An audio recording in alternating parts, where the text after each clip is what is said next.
હાય friend, કેમ છો? તો જો હવે છે ને આપણે મસાલા બધા થઈ ગયા છે ને હવે વારો આવ્યો છે અથાણાનો. તો એના માટે જો આપણે અહીંયા ગુંદા છે એટલે એ બાફવા મૂકવાના છે ને અહીંયા આપણે હળદર મીઠાવાળું પાણી કરી દીધું છે અને આપણે અહીંયા કેરી પણ આ રીતના કટિંગ કરીને લઈ આવ્યા છે. તો હવે આમને આપણે સાફ કરવાની છે, છાલ કાઢવાની છે અને અંદરને ઓલા હોય એ આપણે કાઢવાના છે આમાંથી.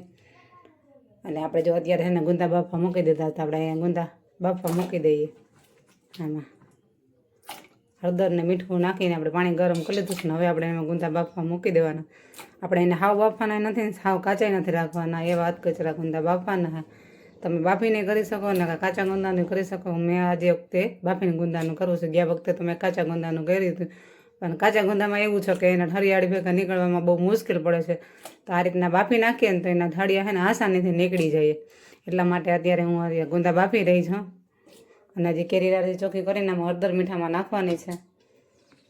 તો હું આજે અથાણું બનાવવાની છું તે તમારી જોડે શેર કરવાની છે. તો તમે મારા વિડીયોમાં કન્ટિન્યુ જોડાયેલા રહેજો. કેરીનું અથાણું તેના માટે આપણે 2 કિલો કેરી લઈ લીધી છે ને હવે એને વ્યવસ્થિત સાફ કરવાની છે. તમારી જેમ કોણ સાયલું કાઢે છે તે કહેજો. જો હું અત્યારે છે ને કેરીની છાલ કાઢું છું. ઘણા છાલ હોતી અથાણું કરતા હોય પણ હું અત્યારે છાલ કાઢું છું.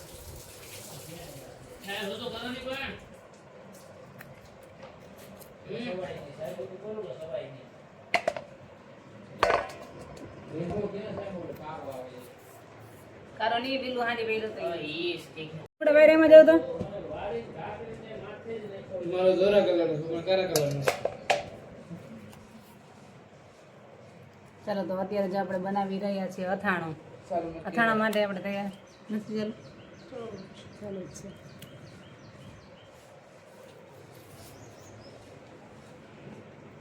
છે એટલે હું કોઈ કેટલી કેરી એવી દે એમ આખી કેરી 2 કિલોમાં કંઈક આવી થઈ છે ને એને નથી ખબર. એ તો કઈ છે 3 કેરી કે 4 કેરી આવી હોય આખી. મોટી મોટી કેરી હોય અથાણાની. કિલો ને 1 કેરી કિલોમાં 2 જ કેરી આવે. નાની હોય ને તો વળી 3 આવે, નાખો 2 જ કેરી આવે. 4 કેરીનો અથાણો એ છે. મોટી મોટી 4 કેરી એ છે.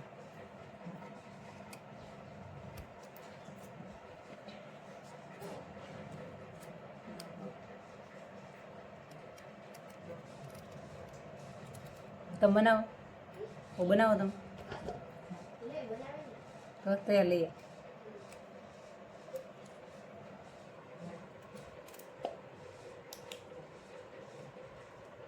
ચાલો તો આપણે જો બધી કેરીમાંથી છે ને આ રીતના છાલ કાઢી નાખી છે. આ વખતે આપણે છાલ કાઢીને અથાણું કરવાનું છે. દર વર્ષે તો લોકો હું છાલ રાખું છું પણ આ વર્ષે મારે છાલ કાઢીને અથાણું કરું છું. એવું થાય છે, ટ્રાય કરીએ આપણે છાલ વગરનું. ગઈ છે. હવે આપણે એમાં મીઠું ને હળદર નાખી અને 1 રાત માટે રાખી દેશે.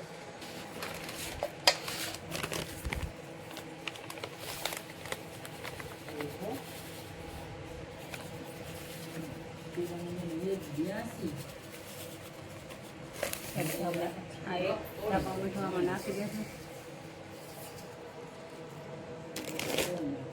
હવે એમાં હવે આપણે નાખી દઈશું 2 ચમચી આમાં હળદર. હળદર મીઠું નાખીને આપણે આખી રાત માટે રાખી દેવાના છે અને અથવા તો તમે 7 થી 8 કલાક માટે તમે એને રાખી શકો છો.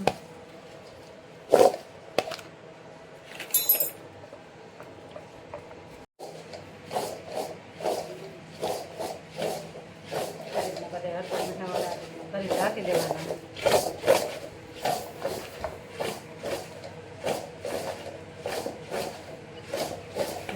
મીઠાવાળા થઈ ગયા. હવે આપણે એને ઢાંકીને રાખી દઈશું અથવા તમે બરણીમાં ભરી શકો પણ હું અત્યારે કાસળમાં રાખી દઉં છું.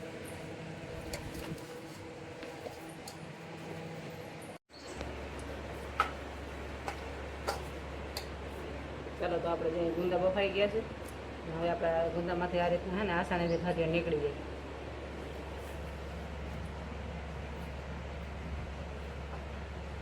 કાચા હોય ને એટલે તો એમાં બહુ વાર લાગે. આમાં છે ને બફાઈ ગયેલા હોય ને એટલે એમાંથી નીકળી જાય. આપણે હળદર મીઠું નાખીને ગુંદા બાફી લીધા હતા.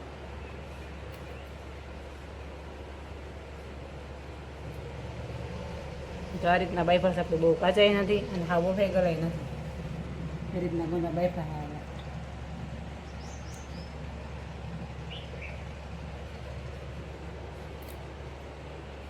તો જો આપણે કાલે ગુંદા આપણે બાફી દીધા હતા ને હળદર મીઠાવાળા પાણીમાં નાખી દીધા હતા તો આપણે આખી રાત માટે આમાં રાખી દીધા. હવે આપણે પોળું કરવાનું છે.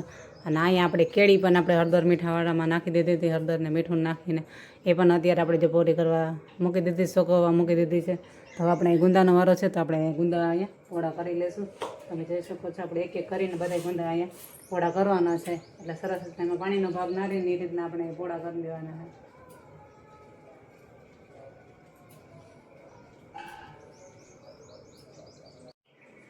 ચાલો તો આપણે જો આ રીતના અલગ અલગ બધી છે ને અલગ અલગ કરીને રાખવાના, એટલે આમાં પાણીનો ભાગ ના રહે ને એ રીતના આપણે આને સૂકવવાના હોય. કેરીને ગુંદા અને હજી ગાજર આપણે છે ને પલાળેલા છે, એ હજી ગાજરનું અથાણું આપણે બનાવવાનું છે. અત્યારે આપણે ગુંદા ને કેરી આ રીતના સૂકવવા મૂકી દઈએ, કારણ કે આમાં પાણીનો ભાગ ના રહેવો જોઈએ.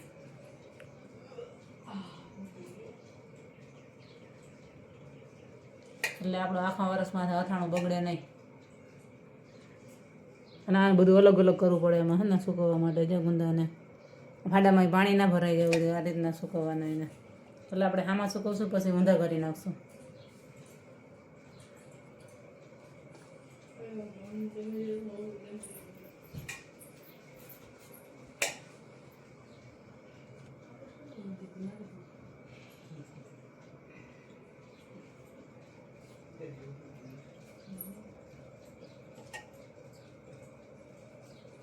ચાલો મિત્રો, તો જો અત્યારે આપણે છે ને અથાણું બનાવવાનું છે.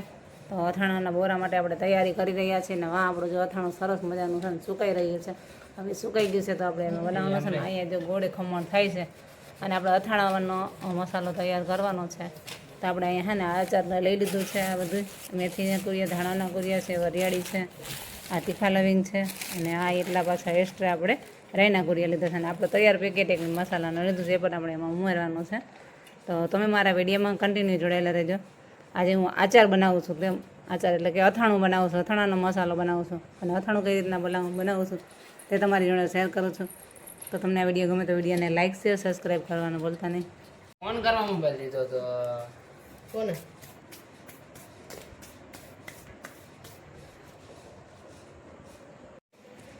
આપણા તેલ ગરમ છે ને એમાં ગરમ તેલમાં આપણે તીખા લવિંગ નાખી દીધા છે.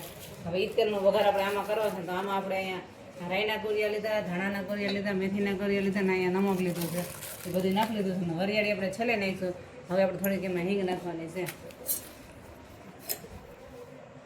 આપણે હિંગ નાખી દઈએ. હવે આપણે જે ગોળ કેરીનો મસાલો લીધો છે ને એ આપણે એમાં નાખી દઈશું. એક આપણે આ ગોળ કેરીનો મસાલો લીધો છે.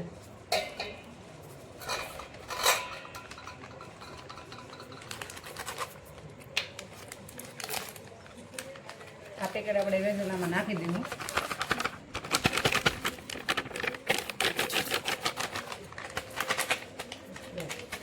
આ રીતના ગોળ કરીને તૈયાર પેકિંગ આવ્યું છે. એ આપણે એક પેકિંગ નાખી દીધું છે, બીજો આપણે છૂટો અલગથી મસાલો નાખી દીધો છે. તો હવે આપણે એને આપણે આ રીતના કરીએ ને એમાં આપણે આ વઘાર કરવાનો છે. તો આપણે આ બધો મસાલો તૈયાર થઈ ગયો છે ને એમાં આપણે આ તેલવાળો વઘાર, તેલ ને બધું વઘાર કરેલું છે ને એ બધું આપણે આમાં નાખી દઈશું. અને પછી માથે આપણે આ નાખી, એટલે આપણો આ મસાલાનો વઘાર થઈ ગયો તૈયાર. ચાલો તો આપણે વઘાર કરીએ તો આપણે હવે હલાવી લઈએ. આપણે આ રીતના બધો મસાલો આપણે હલાવી લઈએ.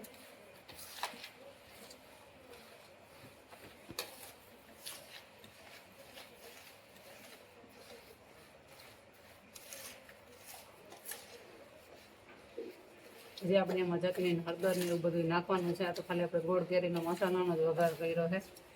તો હવે આપણે થોડીક એમાં ચટણી નાખી દઈએ. આપણે કાશ્મીરી ચટણી લીધી છે, એટલે એની હિસાબે આપણું અથાણું છે ને સરસ લાલ થાય.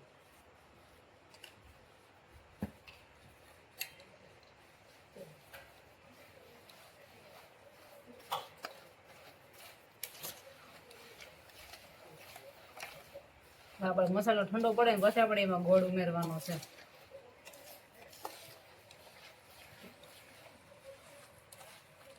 તો તમે જોઈ શકો છો આપણે સરસ મજાનો મસાલો થઈ ગયો છે તૈયાર. હવે આમાં ગોળ નાખવાનો, પણ થોડું ઠંડુ થઈ જાય ને પછી આપણે ગોળ નાખી દઈશું. કારણ કે ગરમમાં ગોળ નાખીએ ને તો ગોળ ચાસણી જેવું થઈ જાય.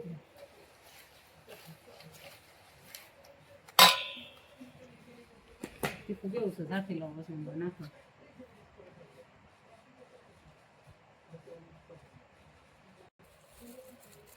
આપણે હવે છે ને વરિયાળી પાછળથી નાખવાની હતી, એટલે હવે આપણે છે ને આમાં જો આ રીતના મુઠ્ઠી ભરી અને વરિયાળી નાખી દઈશું. હું મારી રીતે નાખું, તમે તમારી રીતે માપ કરીને નાખી શકો છો. કારણ કે વરિયાળી છે ને આપણે તેલથી વઘારીને તો કળસી લાગે, એટલે વરિયાળી આપણે છેલ્લે નાખવાની છે.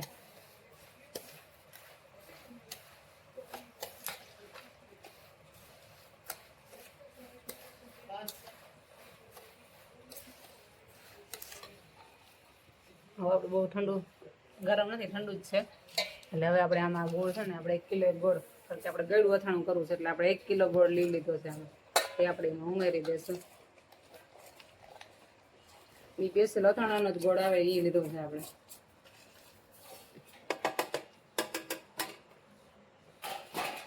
હવે આને સરસ રીતે આપણે મેલ્ટ કરી લેવાનો છે.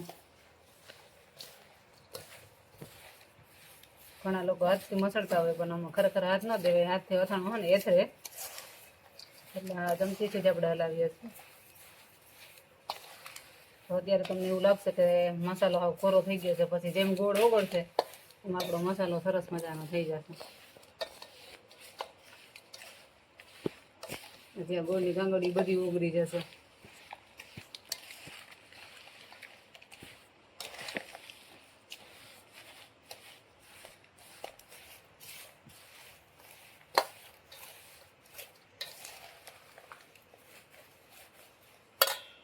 તો બધી મસાલી લેતો ચાલો. હવે અથાણાનો ઓરિજિનલ કલર આવ્યો, જો આવ્યો ને સરસ. બધો મસાલો મેલ્ટ થઈ જાય, હજી આ ગોળની ગાંગડીયું છે એ હજી ભાંગી જશે. જેમ આ ભાંગી છે ને મસાલો કલર પકડાશે અથાણાનો. તો તમે કઈ રીતના અથાણું બનાવો છો જે મને કોમેન્ટ કરીને કહેજો. જો હું તો આ રીતના બનાવું છું તો તમારી જોડે શેર કરું છું. તો તમે આ વિડીયો જોજો. જો વિડીયો ગમે તો વિડીયોને લાઈક કરવાનું ભૂલતા નહીં, અને મારી ચેનલ સબસ્ક્રાઈબ ના કરી તો સબસ્ક્રાઈબ કરવાનું ભૂલતા નહીં. ચલો તો જો આપણે આ ગુંદા આપણે સુકાતા ને એવા હાવ સરસ કોરા થઈ ગયા, વાણીનો ભાગ ના રહીને એવા કરવાના. અને આપણે કેરી એ રીતના કરવાની, જો પાણીનો ભાગ ના હોવો જોઈએ, અમને કોરી હોય એવી આપણે કેરી લેવાની છે.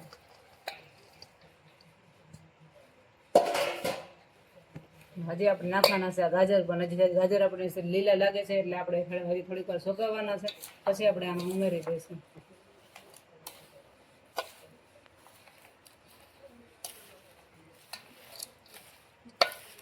તો અત્યારે તમને એવું લાગશે કે અથાણું હજી કોરું છે, પણ આ અથાણું જેમ ગોળ ઓગળશે ને એમ સરસ કલર પકડાશે ને સરસ અથાણું થઈ જાય મેલ.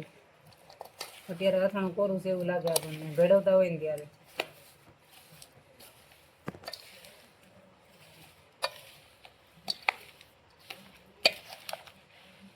મારી જેમ કોણ અથાણા બનાવે છે તેમાં કોમેન્ટ કરજો. ગોળ અથાણું કોણ કોણ બનાવે છે. આપણે તો દર વર્ષે આ રીતના અથાણું બનાવીએ છીએ. ગયા વર્ષે આપણે અથાણાનો વિડીયો બનાવીને મૂકેલો છે આપણે આઈડીમાં.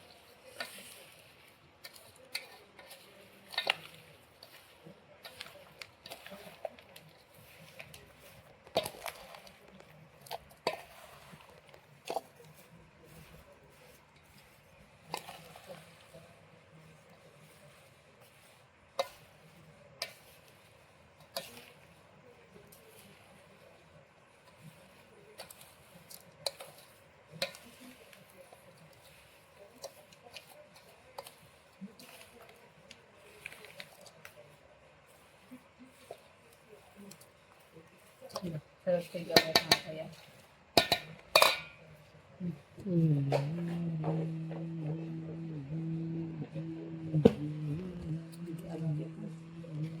ચાલો તો આપણે એમાં છે ને આપણે જો આ રીતના મરચાં પણ ઉમેરી દેવાના છે. મને આ મરચાં ભાવે એટલે અમે તો દર વર્ષે જે અથાણામાં આ રીતના મરચાં મેલ કરી દઈએ.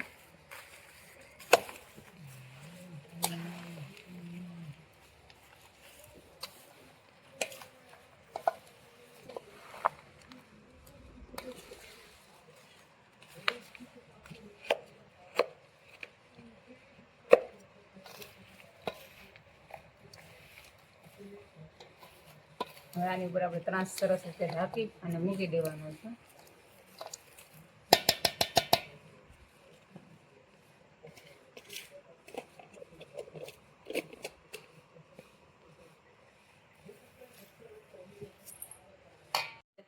પંખા નીચે આપણે રાખી દીધા હતા એટલે સરસ સુકાઈ ગયા છે.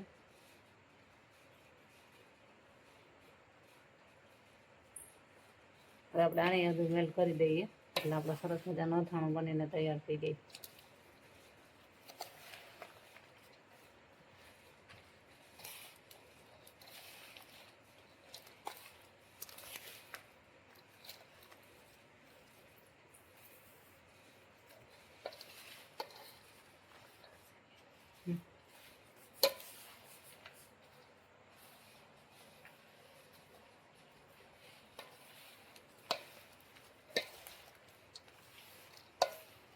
ચાલો તો આપણે જે આ બીજા દિવસ થઈ ગયા જોઈ શકો છો. આપણે બીજા દિવસે જે આપણે આ રીતના અથાણું થઈ ગયું. જો આપણને હાવ કોરું કોરું લાગતું હતું ને અટાણે જો આટલું થઈ ગયું એનું.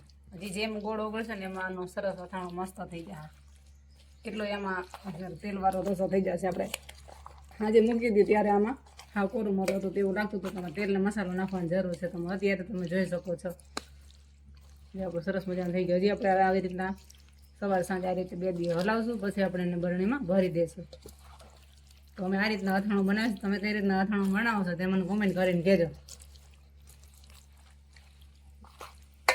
જો તમે જોઈ શકો છો સરસ થઈ ગયું રસાવાળું.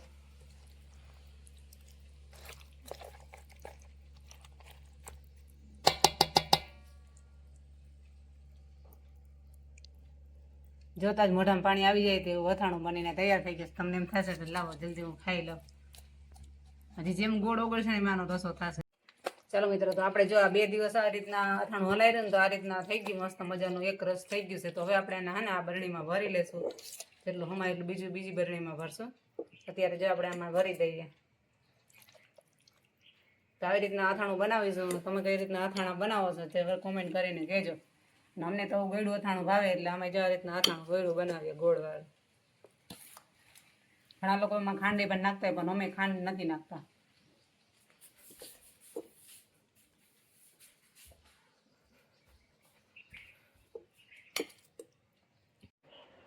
ચાલો તો જો આપણે અથાણું અહીંયા છે ને ભરીએ છીએ અત્યારે અને ભરાઈ ગયું છે ને અહીંયા આપણે તેલે ગરમ કરીને રાખી દીધું છે. ઠંડુ થાય પછી આપણે આમાં ઉમેરી દઈશું.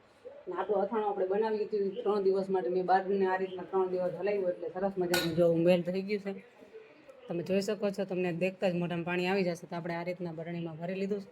હવે જો આ તેલ ઠંડુ થઈ જાય પછી આપણે આમાં ઉમેરી દઈશું ને પછી વ્યવસ્થિત આ રીતના ઢાંકી અને માથે કપડું બાંધીને રાખી દઈશું. એટલે આખા વર્ષ માટે આપણું અથાણું એવું ને એવું રહેશે, બગડતું પણ નથી. તો તમે કઈ રીતના અથાણા બનાવો છો તે મને જરૂરથી એમાં કોમેન્ટ કરજો મિત્રો.